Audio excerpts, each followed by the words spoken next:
my life is so good. I'm loving life right now, man. Man, I went through fucking hell, and somehow I got to the other side, and it's just beautiful. When people watch that documentary, it's like I'm not saying it's a miracle you made it through, but it is. It might be. It's up there. The odds were kind of stacked against you. They were definitely stacked against me. I mean, you know what, bro?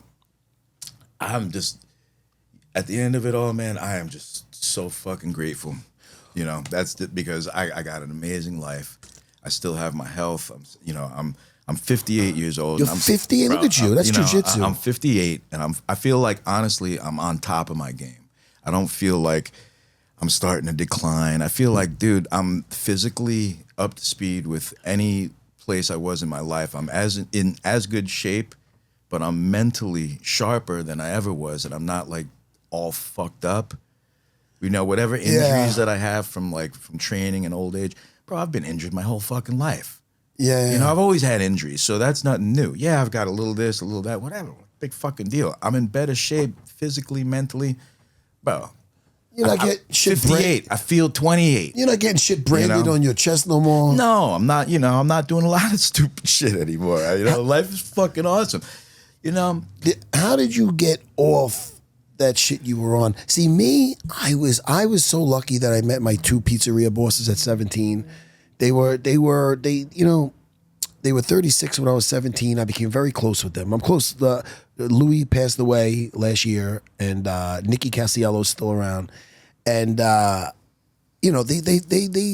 were kind of like mentors, but they were funny fucking guys. And they told me early on, because they had a problem and they got over it. And they go, look, don't try cocaine, because all you got to do is try it once. And they scared me. Because they tell stories about them in the past, and it scared me enough where I never ever tried it. And I don't look at anybody different if they ever did or whatever. Oh yeah, you know why? Because I know my personality too. I'm very, if I like something, I like something. So I'm like, you know what? I just didn't want to go down that path because I seen people get ruined from that. You were in the depths of hell. How did you get out of that? And because I don't feel there was many relapses. I know you a long time, and I feel you've been good. I've been good since the 90s, bro. Well, that's fucking great. Well, there you go. Look, I smoke weed.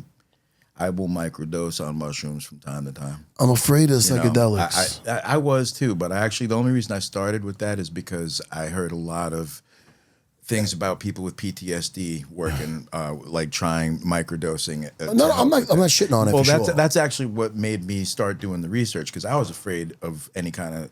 Let me put it this way: I've had a lot of experiences with psychedelics, and some of them were not good. Yeah, I went off the deep end, bro. I used to fucking shoot acid, man. I used to take. I'm like, don't whisper it. Go ahead. No, I literally used to shoot LSD, like mixed with crystal meth. I mean, what is that about? It's fucking crazy. What are you seeing then, bro? You know what? It was the like multiverse, bro. It was like fucking. You know what? Like in the. Did you ever meet Doctor Strange in that fucking thing? You know how when the Millennium Falcon takes off in light speed, now you're talking and everything my language. Just goes. That's what I fucking felt like. Shit, man, you got any? Like, no. See what happens?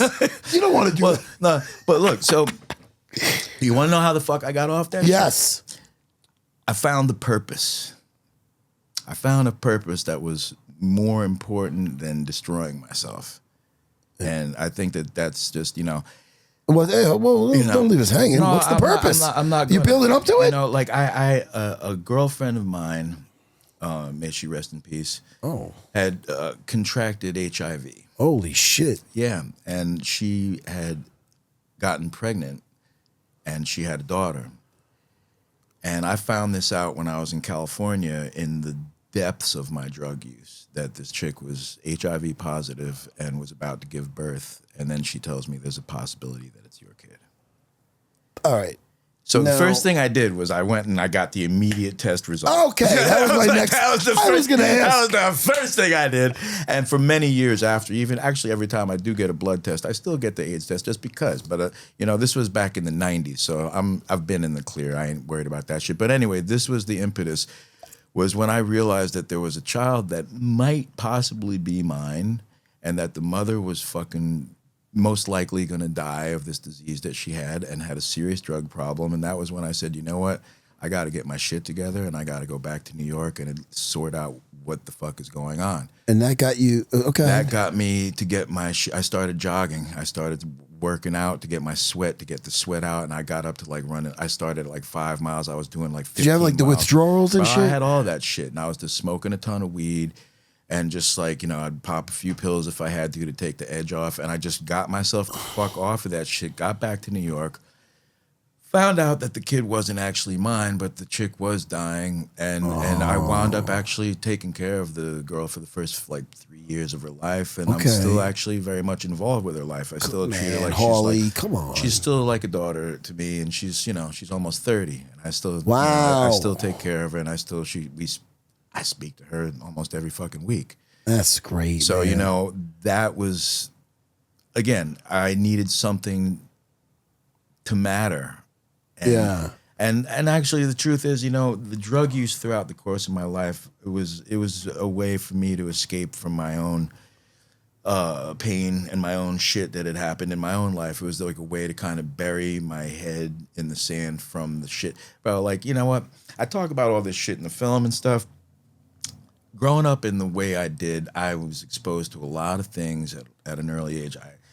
I was, you know, sexually molested many times as a very young kid, mostly by females, but there were some incidents where I also got molested by men. And all these things really kind of fucked me up. And as a young person, I started medicating in order to kind of not have these things in the forefront of my brain making me fucking crazy. Yeah. And then by the time I hit like 13, 14, some bad shit happened to me, and it just switched me over to a really dark and violent place where I was just like, you know what, now people are gonna fucking fear me, and they're not gonna see, you know, this little victim anymore. They're gonna see somebody that they know will fuck them up, and that's when I started just going off the fucking deep end, fighting like it was a hobby, you know, like fighting anybody and anybody on the street, anybody who looked at me wrong, anybody who walked by, anybody for any reason, and I turned into a real fucking problem. And then that was just my life for a while until I started playing, until I realized I needed to. I started trying to get on a higher path, man. I mean, I'm not gonna credit jiu-jitsu for everything. I credit it with a lot. I credit it with a lot. I mean, I started trying to find my way in a spiritual way. You know, I started trying to, you know, ask myself, is there a spiritual, you know, is there a God? What's our purpose? You know, why is life this way? Why is it so fucked up? Why am I living this way? And I started soul searching. Any answers? No. but I do know that my life is going to be about improvement. Always. Yeah. You know, I can't undo a lot of the fucked up shit that I did in my life. I don't pretend to. I don't pretend that I can try, but I know I won't do those same things again. Yeah, but you also, you just said that one instance with the girl, the daughter. Yeah. You know, I mean, Harley, I knew from day one you had a good heart. I knew you were a good guy. Even when you were getting revenge branded on your chest, people were like, this guy's a maniac. I go, what? That's fucking Harley. You always had a smile on your face. You were always nuts a little, but in a good way. Not in a. We always got along, Harley. I don't think we ever had a. Right? We always got along, dude. You know, even when I had neon belly on you. Bro, you probably. I was looking forward to coming out here so much today. My face started hurting just because I knew how much I was gonna laugh today, and my stomach, bro. Like we always were laughing. It's always a fucking blast to see you, man. Always has been, and you know, definitely jujitsu, man. It has introduced me to some of the coolest motherfuckers that I've ever met in my life.